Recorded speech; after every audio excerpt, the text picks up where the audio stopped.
एक पक्षी था जो रेगिस्तान में रहता, बहुत बीमार, कोई पंख नहीं, खाने पीने के लिए कुछ नहीं, रहने के लिए कोई आश्रय नहीं था। एक दिन एक कबूतर उधर से गुजर रहा था। उस बीमार और दुखी पक्षी ने कबूतर को रोका और पूछा, तुम कहाँ जा रहे हो? उसने उत्तर दिया, मैं स्वर्ग जा रहा हूं। बीमार पक्षी ने कहा, कृपया मेरे लिए पता करें, मेरी पीड़ा कब तक समाप्त हो जाएगी? कबूतर ने कहा, निश्चित ही मैं पता करूंगा। कबूतर ने इतना कहकर बीमार पक्षी से विदा ली।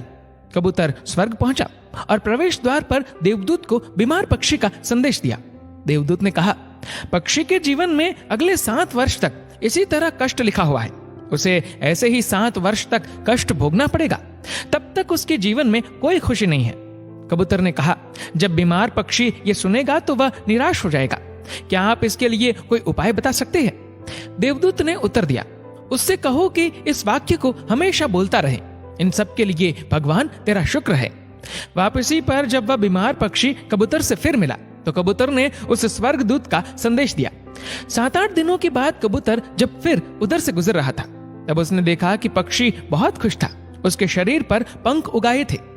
उस रेगिस्तानी इलाके में एक छोटा सा पौधा लगा हुआ था, वहां पानी का एक छोटा सा तालाब भी बना हुआ था। चिड़िया खुश होकर चहचहा रही थी, कबूतर चकित था।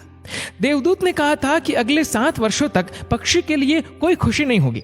इस सवाल को ध्यान में रखते हुए कबूतर स्वर्ग के द्वार पर देवदूत से मिलने पहुंच गया।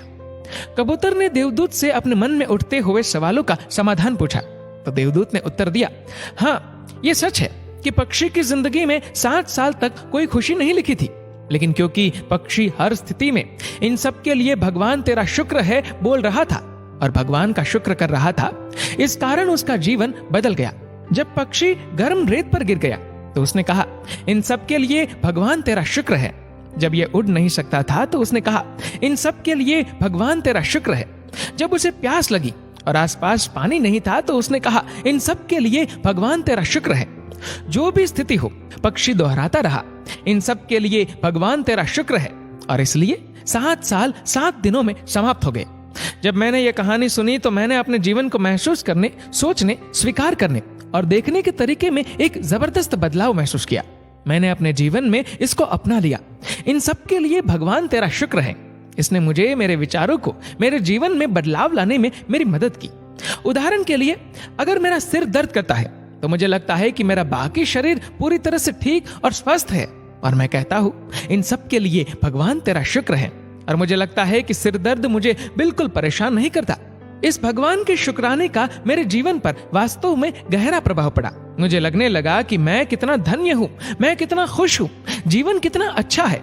इस संदेश को साझा करने का उद्देश्य हम सभी को इस बारे में अवगत कराना है कि कितना शक्तिशाली है ये, हमारे जीवन को नया रूप दे सकता है।